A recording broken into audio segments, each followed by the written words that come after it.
മിഥുനേട്ടാ, എന്താ മേഘന? ഏട്ടനോടൊരു കാര്യം പറയാനുണ്ടായിരുന്നു. എന്താ കാര്യം? സഞ്ജനയ്ക്ക് ഈ കല്യാണത്തിന് താല്പര്യമില്ലെന്ന്. അതെന്താ? എന്തുകൊണ്ടാ അവൾക്ക് താല്പര്യമില്ലാത്ത? കാര്യമുണ്ട് മിഥുനേട്ടാ, പക്ഷെ ഇത് ആരോട് പറയണമെന്നറിയാതെ പറഞ്ഞ ആരും അവളെ മനസ്സിലാക്കില്ല എന്ന് പേടിച്ചുകൊണ്ട് ആകെ വല്ലാത്തൊരവസ്ഥയില അവള്. അതിന് ഈ ബന്ധം ഇഷ്ടപ്പെടാതിരിക്കാൻ എന്താ കാരണം? സന്തോഷ് ഒരു നല്ല പയ്യനല്ലേ, കാണാനും വലിയ തിരക്കേടില്ല, മാത്രമല്ല വെൽ സെറ്റിൽഡ് ഫാമിലി. പിന്നെ എന്ത് കാരണം കൊണ്ട് അവള് വേണ്ടെന്ന് പറയുന്നേ? ഇത് നമുക്കെല്ലാവർക്കും ഇഷ്ടപ്പെട്ട കാര്യങ്ങളല്ലേ. പക്ഷെ സഞ്ജനയോട് ഇഷ്ടമുണ്ടോ എന്ന് ആരെങ്കിലും ചോദിച്ചോ? അങ്ങനെ ഇഷ്ടപ്പെടാതിരിക്കാൻ ഒരു കാരണം വേണം. അവര് തമ്മിലുള്ള അഭിരുചികളും അഭിപ്രായങ്ങളും വ്യത്യസ്തമാണെന്നാണ് അവൾ എന്നോട് പറഞ്ഞത് മിഥുനേട്ടാ. സന്തോഷിനെ കല്യാണം കഴിച്ചാ അവൾക്കൊരു നല്ല ജീവിതം ഉണ്ടാവും എനിക്ക് തോന്നുന്നില്ല മിഥുനേട്ടാ. മാത്രമല്ല, അവൾക്ക് ഇതിൽ താല്പര്യമില്ലായിരുന്നെങ്കിൽ ആ കാര്യം എന്നോടോ ചെറിയമ്മയോടോ തുറന്നു പറഞ്ഞാൽ മതിയായിരുന്നല്ലോ. എന്തിനെങ്ങനെ മനസ്സ് വെക്കുന്നത്? ഇങ്ങനൊരു കല്യാണത്തിന്റെ കാര്യം ഇപ്പൊ തന്നെ നാട്ടുകാരെല്ലാവരും അറിഞ്ഞു കഴിഞ്ഞു.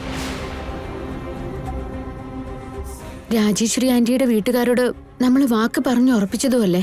ഇത്രയൊക്കെ കഴിഞ്ഞതിന് ശേഷം പറയുന്നത് ശരിയാണോ എന്ന് സഞ്ജന ആകമാനം വല്ലാത്തൊരു കൺഫ്യൂഷനിലാ. ഇതിനൊരു നല്ല തീരുമാനം എടുക്കാൻ മിഥുനേട്ടന് മാത്രമേ കഴിയൂ. ഇത് ഇവിടം കൊണ്ട് അവസാനിപ്പിച്ചില്ലെങ്കിൽ പിന്നെ ഈ കല്യാണത്തിൽ നമുക്കൊന്നും ചെയ്യാൻ പറ്റില്ല. പാവം സഞ്ജനയുടെ ജീവിതം എല്ലാം അറിഞ്ഞുകൊണ്ട് നമ്മൾ തന്നെ നശിപ്പിച്ചതുപോലെ ആവില്ലേ?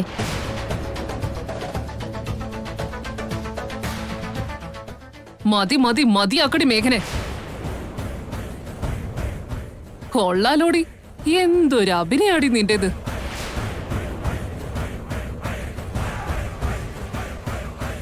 എന്താ പറഞ്ഞേ? എന്റെ മോക്ക് ഈ കല്യാണത്തിൽ താല്പര്യമില്ലെന്നോ? അവര് രണ്ടുപേരും തമ്മിൽ അഭിപ്രായ ഭേദങ്ങളുണ്ടെന്നോ? ഇതൊക്കെ ആരാ നിന്നോട് പറഞ്ഞേ? സഞ്ജന തന്നെയാ എന്നോട് ഈ കാര്യങ്ങളെല്ലാം പറഞ്ഞത് ചെറിയമ്മേ.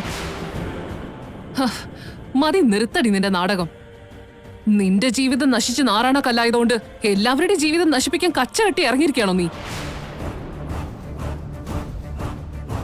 നിന്റെ മനസ്സിലിരിപ്പ് എനിക്ക് മനസ്സിലാവുന്നുണ്ട്. എന്റെ മോക്കൊരു നല്ല ബന്ധം ഒത്തു വന്നപ്പോ അത് നിനക്ക് സഹിക്കാൻ കഴിയുന്നില്ല. നന്ദൻ ഫാമിലിയെക്കാളും ഉയരത്തിലുള്ള ഒരു കുടുംബത്തിൽ അവളെ കെട്ടിച്ചയക്കുന്നതിന്റെ അസൂയ നിനക്ക്. അതുകൊണ്ട് എന്തെങ്കിലുമൊക്കെ ഒന്ന് വിളിച്ചു പറഞ്ഞു എന്റെ മോളുടെ കല്യാണം മുടക്കുക എന്നുള്ളതല്ലേ മേഘന നിന്റെ ലക്ഷ്യം? അതിന് മേഘന എന്തിനാ അങ്ങനെയൊക്കെ ചെയ്യുന്നേ? ചെറിയമ്മ വെറുതെ കാട് കയറി ചിന്തിക്കുക. മേഘന ആയതുകൊണ്ട് തന്നെ അങ്ങനെ ചിന്തിക്കേണ്ടി വരുന്നത്. മറ്റുള്ളവര് സന്തോഷിക്കുന്നത് കണ്ടാൽ അവർക്ക് സഹിക്കാൻ പറ്റില്ല. ആരെങ്കിലും ഒന്ന് ചിരിച്ച അടുത്ത നിമിഷം അവൾ അവരെ കരയിപ്പിക്കും. ഏത് വകുപ്പില നീ ഇവളുടെ വാക്കുകൾ കണ്ണടച്ച് വിശ്വസിക്കുന്നേ? അതുകൊണ്ടല്ല ചെറിയമ്മ ഞാൻ. വേണ്ട മിഥുൻ, മേഘനയുടെ ശരിക്കുള്ള മുഖം നീ കണ്ടിട്ടില്ല. അപ്പൊ എല്ലാം മനസ്സിലാക്കിയിരിക്കുന്നതും ചെറിയമ്മയാണോ? ഒരു കാര്യം പറഞ്ഞേക്കാം ചെറിയമ്മ, ചെറിയമ്മയ്ക്ക് എന്നെ കുറിച്ചൊരു കുന്തും അറിയില്ല. ഇനിയിപ്പോ ചെറിയമ്മ അതിന് ശ്രമിച്ചില്ലേലും എനിക്കൊരു കുഴപ്പമില്ല. ഒന്നുമില്ലെങ്കിലും സ്വന്തം മോൾക്ക് എന്താ വേണ്ടതെന്നും അവളുടെ മനസ്സിൽ എന്താണെന്നും അവൾക്ക് എന്താണ് വേണ്ടതെന്നും ഒന്ന് മനസ്സിലാക്കാൻ ശ്രമിച്ച വലിയ ഉപകാരമായിരുന്നു. സ്വന്തം മോളുടെ നന്മ ഏതാ തിന്മ ഏതാണെന്ന് ചിന്തയുണ്ടെങ്കിൽ ഈ കല്യാണം വേണോ വേണ്ടയോ എന്ന് തീരുമാനിക്കാനും കഴിയും. മതി നിന്റെ പ്രസംഗം മേഘനെ. ഈ കല്യാണം മുടക്കുക എന്നുള്ളതാണ് നിന്റെ ആഗ്രഹം എന്ന് എനിക്കിപ്പോ മനസ്സിലാവുന്നുണ്ട്. അല്ലെങ്കിൽ തന്നെ നിന്നോട് പറഞ്ഞിട്ട് എന്ത് കാര്യം? ഈ കാര്യത്തെ കുറിച്ച് ഞാൻ അരുണിമേച്ചിയോട് തന്നെ പറഞ്ഞോളാം. അരുണിമേച്ചി, അരുണിമേച്ചി,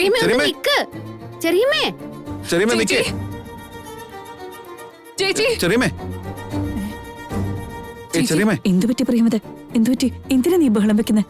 ഇത് ബഹളമല്ലേ ചേച്ചി, എന്റെ ആത്മരോധനോ?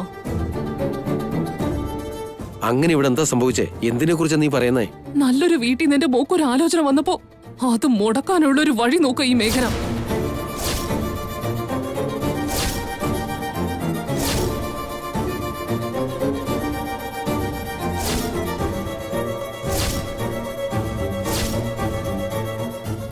വലിയ വീട്ടിലേക്ക് സഞ്ജനയെ പറഞ്ഞയക്കുന്നതിന്റെ അസൂയ അവൾ ഇവിടെ തീർക്കുന്നു.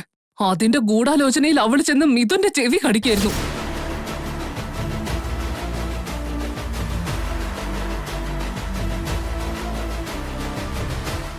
ചെറിയമ്മ എന്നെ തെറ്റിദ്ധരിക്കുന്നതാ. ഞാൻ ആരുടെയും ജീവിതം തകർക്കാൻ ശ്രമിച്ചിട്ടില്ല.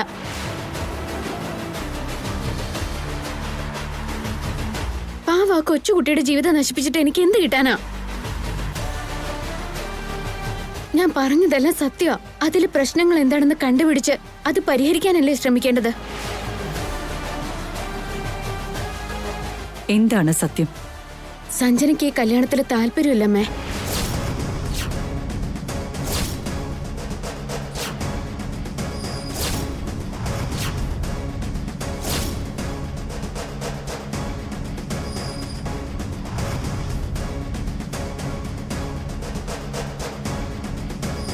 എന്ത്? സഞ്ജനയ്ക്ക് ഈ കല്യാണം വേണ്ടെന്നോ? അതെ അച്ഛമ്മേ, അത് പറഞ്ഞുകൊണ്ടിരിക്കുമ്പോഴാ കേട്ട പാതി കേൾക്കാത്ത പാതി ചെറിയമ്മ എന്നെ തെറ്റിദ്ധരിച്ച് ഇങ്ങോട്ട് ഓടിയത്. അല്ല, ഞാൻ ഇപ്പോഴാണ് നിന്നെ ശരിക്കും മനസ്സിലാക്കിയത് മേഘനെ.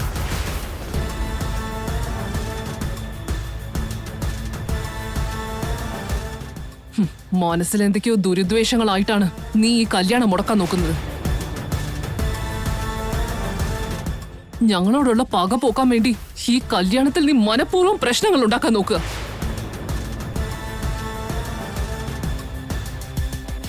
ചെറിയമ്മ ഒന്ന് കൂളാവും. സഞ്ജനയെ വിളിച്ച് നേരിട്ട് ചോദിച്ചാ സത്യം എന്താണെന്ന് അറിയാൻ പറ്റുമല്ലോ. സഞ്ജന, സഞ്ജന, സഞ്ജ്.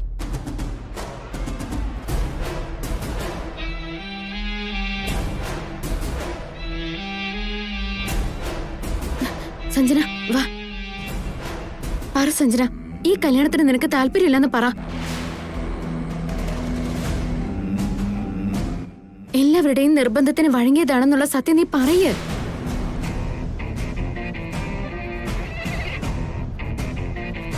ഇപ്പൊ നീ സത്യം പറഞ്ഞില്ലെങ്കിൽ ജീവിതകാലം മുഴുവൻ വേദനിക്കാൻ പോകുന്നത് നീയാ.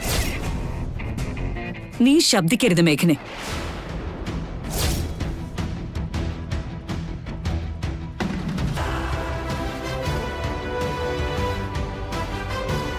സഞ്ജന, നീ പറയ, നിനക്ക് ഇഷ്ടമല്ലേ കല്യാണം?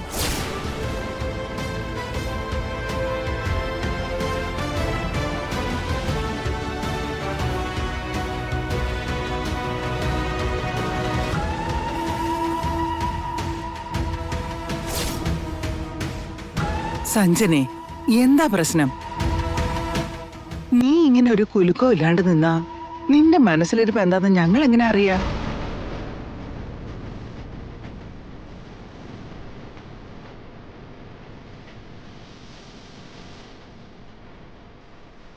എല്ലാരും നിന്നോടല്ലടി ചോദിക്കുന്നേ.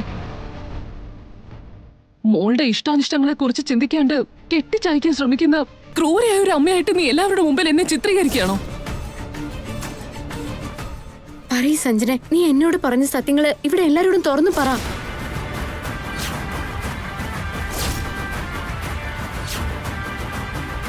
നീ ആരെയും മോളെ പേടിക്കുന്നത്?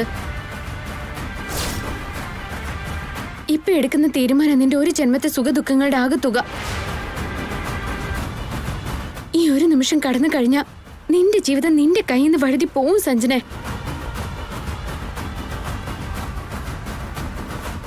എന്തുകൊണ്ട് ഈ കല്യാണത്തിന് താല്പര്യമില്ലെന്ന് പറ.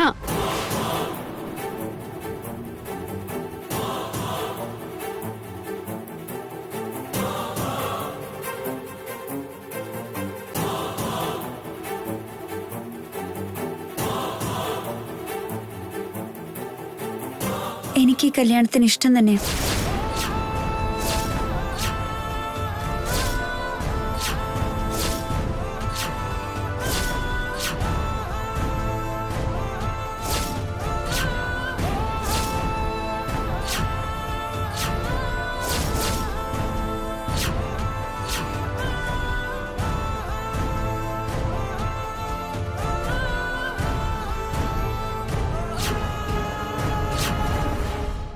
ഈ കല്യാണ കാര്യത്തിൽ എന്നെ ആരും നിർബന്ധിക്കുന്നുമില്ല.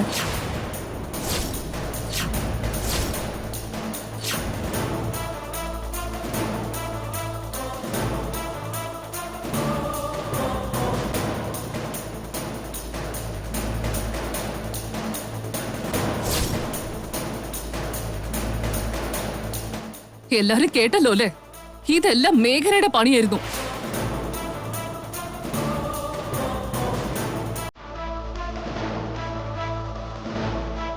വിവാഹമോചനത്തിന് അപ്ലൈ ചെയ്തപ്പോ തൊട്ട് മേഘന നമ്മുടെ കുടുംബത്തോട് പക പോക്കിക്കൊണ്ടിരിക്കുക.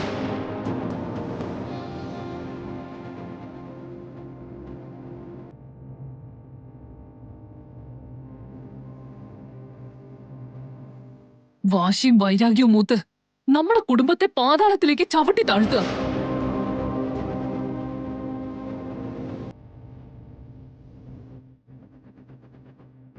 ആ പ്രതികാരത്തിന്റെ ഭാഗമായിട്ടാ ഇവൾ ഇതൊക്കെ ചെയ്യുന്നത്. ചെറിയമ്മേ, അങ്ങനെയൊന്നും പറയരുത്. എന്തൊക്കെ പേടികൊണ്ടാ സഞ്ജനൊന്നും പറയാതെ നിൽക്കുന്നെ. എല്ലാം മനസ്സിലൊളിപ്പിച്ച് ഇപ്പൊ സഞ്ജന പറയുന്നതാണ് ചെറിയമ്മ അതുള്ള നിർത്ത മേഘനെ.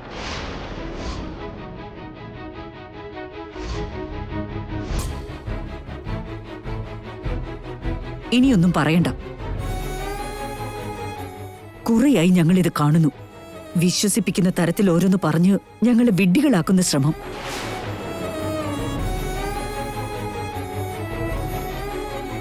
നീ കാരണം ഓരോ ദിവസം ഓരോ പ്രളയാണ് ഈ വീട്ടിലുണ്ടാവുന്നത്. ഏത് നിമിഷ ഇവിടെ ഒരു അഗ്നിപർവ്വതം പൊട്ടി പുറപ്പെടാന്നറിയില്ല. എന്തിനാ നീ ഞങ്ങളിങ്ങനെ ബുദ്ധിമുട്ടിക്കുന്നത്? ഇതുകൊണ്ട് നിനക്ക് എന്ത് ലാഭാ കിട്ടുന്നത്? അങ്ങനെയൊന്നും അല്ലമ്മേ. സഞ്ജന വളരെ സങ്കടത്തോടെ എന്നോട് എല്ലാം പറഞ്ഞത്. സ്വന്തം വിഷമം തുറന്നു പറയാൻ അവൾക്ക് പേടിയായതുകൊണ്ടാ ഞാൻ ഇക്കാര്യം നിങ്ങളുടെ എല്ലാവരുടെയും മുന്നിൽ അവതരിപ്പിച്ചത്.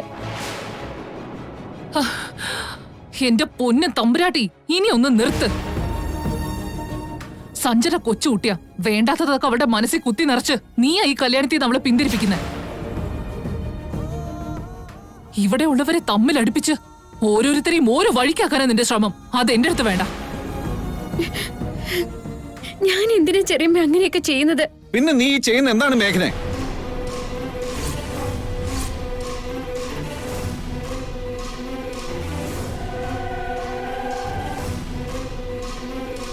നിന്റെ ഈ പ്രവൃത്തിയെ പിന്നെ എങ്ങനെയാ വ്യാഖ്യാനിക്കേണ്ടത്?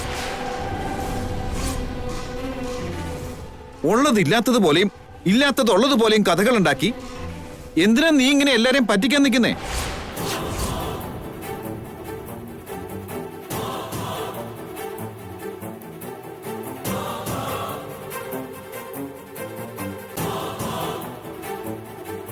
ഇപ്പൊ ദേ പുതിയൊരു കഥയുണ്ടാക്കി അതിന് പൊടിപ്പും തൊങ്ങലും ഒക്കെ വെച്ച് ഈ കുടുംബത്തിലെ എല്ലാവരുടെയും മനസ്സിൽ എന്തിനാ വാശിയും വൈരാഗ്യം നിറയ്ക്കുന്നേ?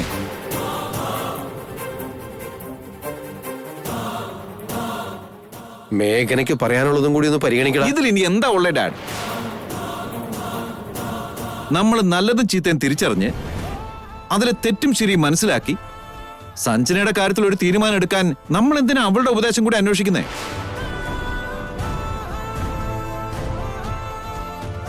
ഒരു കാര്യം പറഞ്ഞേക്കാം മേഘനെ. കോടതി വിധി കൽപ്പിച്ചതുകൊണ്ടും പോലീസിന്റെ സപ്പോർട്ട് ഉള്ളതുകൊണ്ടുമാണ് ഈ വീട്ടിൽ നീ തിരിച്ചു കയറിയത്. ഇവിടുത്തെ മരുമകളുടെ സിംഹാസനത്തിൽ കയറി ഞെളിഞ്ഞിരിക്കുന്നത്.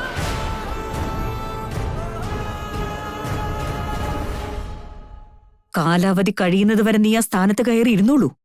ആരും നിന്നെ ഇറക്കി വിടാൻ പോകുന്നില്ല. പക്ഷെ അവകാശവും അധികാരവും ഒക്കെ ഉണ്ടെന്നും പറഞ്ഞു ഈ കുടുംബകാര്യങ്ങളിൽ ഇടപെടാൻ നിൽക്കരുത്.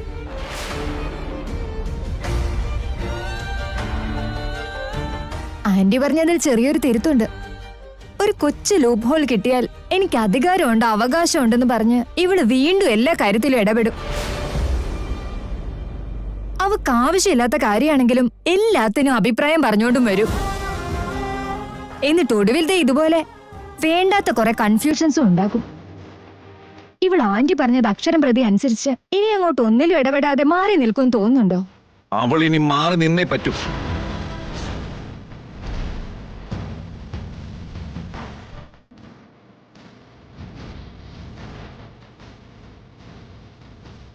സ്വന്തം അതിരുകൾ എന്താണെന്ന് മനസ്സിലാക്കി പ്രവർത്തിക്കണം.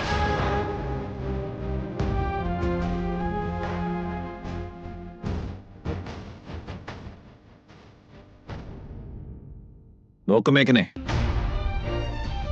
നീ നല്ലവളാണെന്ന് ഞാൻ വിചാരിച്ചു. അല്പം മനുഷ്യത്വം നിന്റെ ഉള്ളിലുണ്ടെന്നും കരുതി. അതുകൊണ്ടൊരു ഗുഡ് ഫീലിംഗ് എപ്പോഴും എനിക്ക് നിന്നോടുണ്ടായിരുന്നു. ഇത്തരം വേണ്ടാത്ത കാര്യങ്ങളിൽ ഇടപെട്ട് ഉള്ള ഫീലിങ്സും കൂടെ നഷ്ടപ്പെടുത്താതെ നോക്ക്.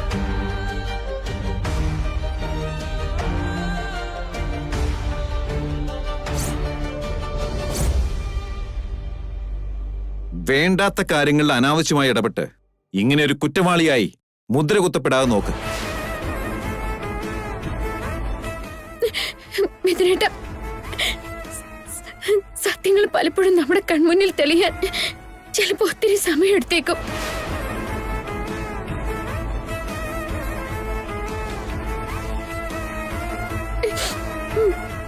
ഒരു സത്യം സത്യമാണെന്ന് സ്ഥിരീകരിക്കപ്പെടണമെങ്കിൽ അതിന് തക്കതായ തെളിവുണ്ടായിരിക്കണം. അല്ലെങ്കിൽ എന്നും അതൊരു അസത്യമായി അവശേഷിക്കും.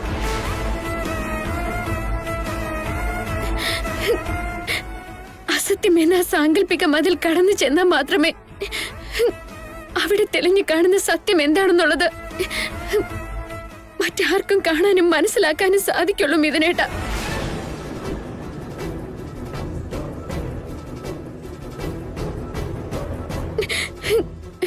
അങ്ങനെ ഒരു സത്യമാണിന്ന് നിങ്ങളുടെ ആരുടെയും കൺമുന്നിൽ തെളിയാതിരിക്കുന്നത്. പക്ഷെ ഇന്നല്ലെങ്കിൽ നാളെ ഒരു നാൾ അത് നിങ്ങളെല്ലാവരും തിരിച്ചറിയുന്ന ഒരു നിമിഷം ഉണ്ടാവും. അതുണ്ടാവണമെന്ന് തന്നെയാണ് എന്റെ ആഗ്രഹം.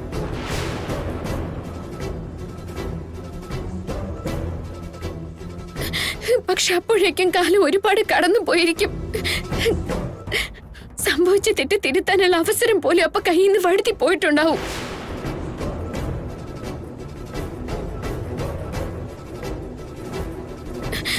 പിന്നെ തല കുത്തി നിന്നാൽ പോലും ആർക്കും കാലചക്രത്തെ തിരിച്ചു കൊണ്ടുവന്ന് നിർത്താനാവില്ല. സംഭവിച്ചു കഴിഞ്ഞ തെറ്റുകൾ തിരുത്താനും അവസരം ഉണ്ടാവില്ല.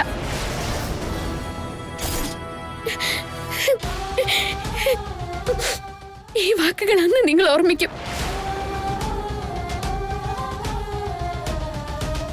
പ്രസംഗം കഴിഞ്ഞെങ്കിൽ സ്ഥലം കാലിയാക്കിത്താ. നിന്റെ ഉപദേശങ്ങൾ കേൾക്കാനുള്ള ക്ഷമ തൽക്കാലം ഞങ്ങൾക്കില്ല. ചേച്ചി, ഇനി ഇവളീ വീട്ടിൽ നിന്നാ എന്റെ മോളുടെ കല്യാണം നടക്കുമെന്ന് പോലും എനിക്കിപ്പോ പേടിയാവുന്നു.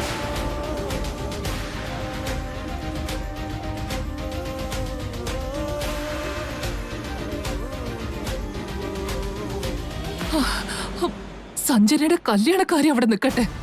അതിനേക്കാളും ഇനി അങ്ങോട്ട് നമ്മുടെ കുടുംബത്തിൽ ഒരു സന്തോഷം ഉണ്ടാവുമോ അതുപോലും ഇപ്പൊ സംശയിക്കേണ്ടിയിരിക്കുന്നു.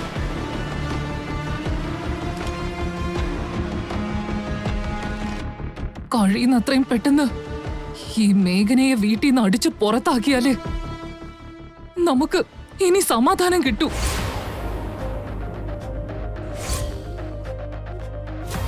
നീ വിഷമിക്കാതിരിക്കും പ്രിയമ്പതെ. ആരെന്ത് ഗൂഢാലോചന നടത്തിയാലും എന്തൊക്കെ തടസ്സങ്ങൾ സൃഷ്ടിച്ചാലും സന്തോഷിന്റെയും സഞ്ജനയുടെയും കല്യാണം നടന്നിരിക്കും.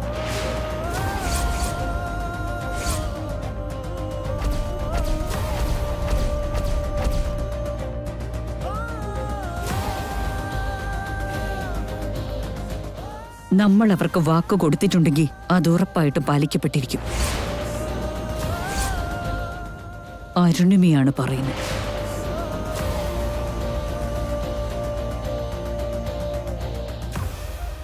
അരുണിമേ, അരുണിമേ,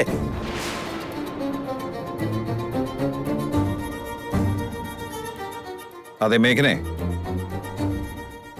നിന്റെ പരിധികൾ എന്താണെന്ന് മനസ്സിലാക്കി പെരുമാറിയ ഇവിടെ ആർക്കും ഒരു കുഴപ്പമുണ്ടാവില്ല.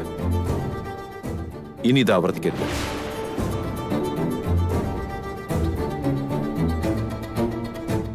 മോളെ മേഘനെ, നീ എന്തെങ്കിലും ചെയ്യുമ്പോ അത് മറ്റുള്ളവരുടെ നന്മയ്ക്കായിരിക്കുമെന്നായിരുന്നു ഞാൻ കരുതിയിരുന്നത്.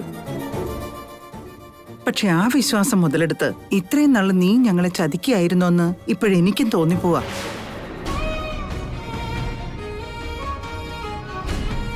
മോള് വാ.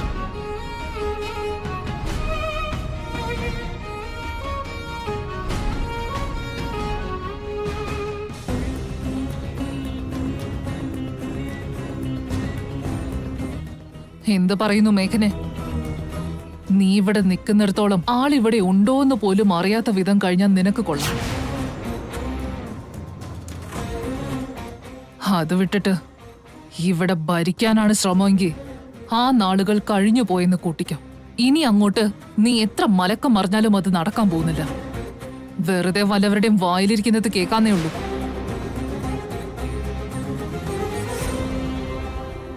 പ്രത്യേകിച്ച് ഇവിടെ നടക്കുന്ന ശുഭകാര്യങ്ങളിൽ ഇടപെട്ട് അതിൽ മണ്ണിടാൻ ശ്രമിക്കാതിരുന്നാ കൊള്ളാം. ശരിയാണ് മേഘനെ, നീ പറയുന്നതൊന്നും ഇനി ഈ വീട്ടിൽ ആരും വിശ്വസിക്കാൻ പോകുന്നില്ല. മേഘന എന്നൊരു കഥാപാത്രം ഇവിടെ ഉണ്ടെന്നുള്ള കാര്യം പോലും എല്ലാവരും മറന്നു. അതിനിടയ്ക്ക് കയറി ഭരിക്കാൻ വന്ന് എന്തെങ്കിലുമൊക്കെ ചെയ്ത് ആള് കളിക്കാൻ നോക്കിയാ അതെല്ലാം ഇതുപോലെ നിന്റെ നേരെ തിരിഞ്ഞു വരും. അതുകൊണ്ട് ഇതൊക്കെ അങ്ങ് കയ്യിൽ വെച്ചേക്ക്. കം. ഉം.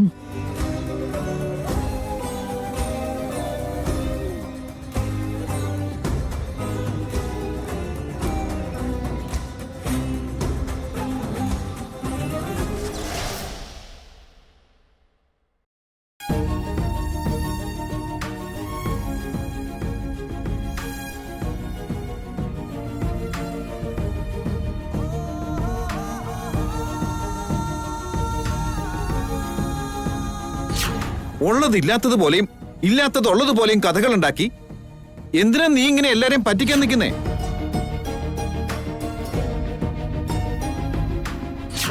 ഇപ്പൊ ദേ പുതിയൊരു കഥയുണ്ടാക്കി അതിന് പൊടിപ്പും തൊങ്ങലും ഒക്കെ വെച്ച് ഈ കുടുംബത്തിലെ എല്ലാവരുടെയും മനസ്സിൽ എന്തിനാ വാശിയും വൈരാഗ്യം നിറയ്ക്കുന്നേ?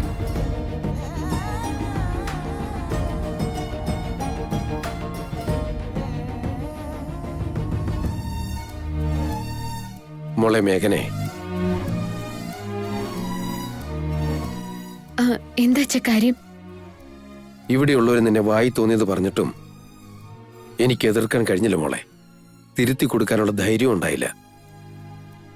എന്നോട് ക്ഷമിക്കും മോളെ. അയ്യോ, അച്ഛൻ ഇങ്ങനെ എന്നോട് ക്ഷമ പറഞ്ഞ് എന്നെ വിഷമിപ്പിക്കല്ലേ. അങ്ങനെയല്ല മോളെ. നീ എന്ത് ചെയ്താലും അതിന്റെ പിന്നിലൊരു കാരണമുണ്ടാകും.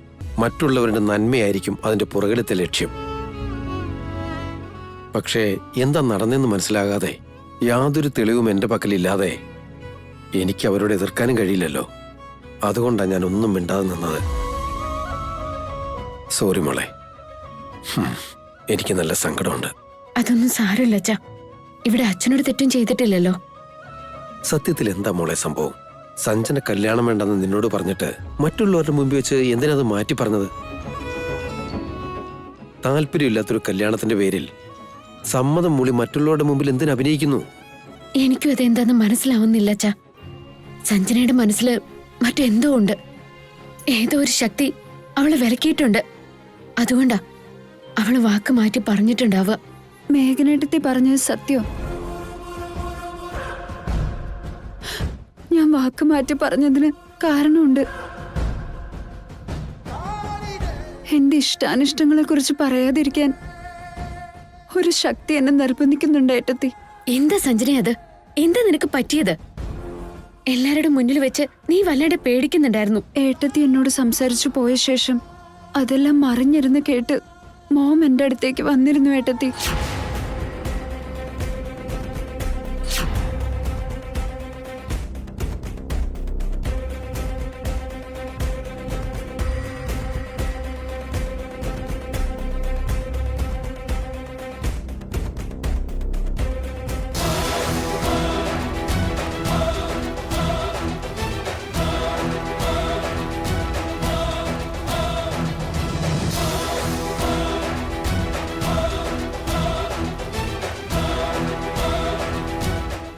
എന്താ സഞ്ജന ഞാനീ കേട്ടത്? എന്തൊരു മണ്ടത്തരമാ നീ കാണിക്കുന്നേ? അല്ല മോം, അത് ദാ നോക്ക്, ചെറുപ്പം തൊട്ട് നിനക്ക് കളിപ്പാവകൾ വാങ്ങിത്തന്നതും ചോക്ലേറ്റുകൾ വാങ്ങിത്തന്നതും നിന്റെ താല്പര്യം എന്താണെന്ന് ചോദിച്ചോണ്ടല്ല. നിന്റെ ഇഷ്ടാനിഷ്ടങ്ങൾ എല്ലാം തിരഞ്ഞെടുത്തിരുന്നത് ഈ മമ്മി തന്നെയാണ്. നീ കളിച്ചിരുന്ന കളിപ്പാട്ടങ്ങൾ ഞാൻ തിരഞ്ഞെടുത്തതാണ്. ഞാൻ വാങ്ങിത്തന്ന ചോക്ലേറ്റുകളാണ് നീ ഇഷ്ടത്തോടെ കഴിച്ചിരുന്നത്. അതുപോലെ നീ എത്തരത്തിലുള്ള ജീവിതം തിരഞ്ഞെടുക്കണമെന്നുള്ളതും ആര് നിന്റെ ഭർത്താവായി വരണമെന്നുള്ളതും ആലോചിച്ച് തീരുമാനിച്ചതും ഈ ഞാൻ തന്നെയാണ്. എല്ലാം തീരുമാനിച്ചു കഴിഞ്ഞ് നിനക്ക് ഈ കല്യാണത്തിൽ താല്പര്യമില്ല, ആ സന്തോഷിനെ ഇഷ്ടപ്പെട്ടില്ല എന്നും പറഞ്ഞ് എന്നെ കളിയാക്കുന്നു. നാട്ടുകാരോടെല്ലാം പറഞ്ഞോണ്ട് നടക്കുന്നു. അങ്ങനെയല്ല മോം, സത്യമായിട്ട് സന്തോഷിനെ എനിക്ക് ഇഷ്ടമല്ല. സന്തോഷിനെ എനിക്ക് ഇഷ്ടപ്പെട്ടില്ല, അവന്റെ കൂടെ എനിക്ക് ജീവിക്കാൻ പറ്റില്ല എന്നൊന്നും ഇനി നീ എന്നോട് പറഞ്ഞിട്ട് കാര്യമില്ല സഞ്ജന. നീ ഇപ്പോഴും ചെറിയ കുട്ടി തന്നെയാ. ജീവിതത്തെക്കുറിച്ചൊന്നും നീ തീരുമാനിക്കാനായിട്ടില്ല. ഭാവി ജീവിതത്തിലേക്കുള്ള കരുക്കൾ നീക്കാനുള്ള ബുദ്ധിയൊന്നും നിനക്കായിട്ടില്ല. നിന്റെ ജീവിതത്തെ നല്ല വഴിക്ക് നയിക്കാനും സെറ്റിൽ ചെയ്യാനുമാണ് ഞാൻ ഇവിടെ ഉള്ളത്. സന്തോഷിന് എന്താ കുറവ്? അവൻ സമ്പത്തുള്ളവനാ. 10 തലമുറയ്ക്ക് ഇരുന്ന് തിന്നാനുള്ള ആസ്തിയുണ്ട് അവന്. അതുകൊണ്ടല്ലേ നീ ജോലിക്ക് പോകുന്നതിൽ അവന് താല്പര്യമില്ലെന്ന് പറഞ്ഞത്? അതുകൊണ്ടൊക്കെ അവൻ ചീത്തയാണെന്ന് പറയാൻ പറ്റുമോ? ഒരു വ്യക്തിയെ നമുക്ക് ഇഷ്ടപ്പെടാനോ ഇഷ്ടപ്പെടാതിരിക്കാനോ ഒക്കെ ഇനിയും ധാരാളം കാരണങ്ങളുണ്ടാവുമോ? അങ്ങനെ എണ്ണി പറയാനാണെങ്കിൽ ഒത്തിരി കാരണങ്ങൾ കണ്ടെത്താനാകും. പക്ഷെ ആ ബന്ധം വേണ്ടെന്ന് വെക്കാനുള്ള അത്ര കാരണം ഞാനൊന്നും കാണുന്നില്ല.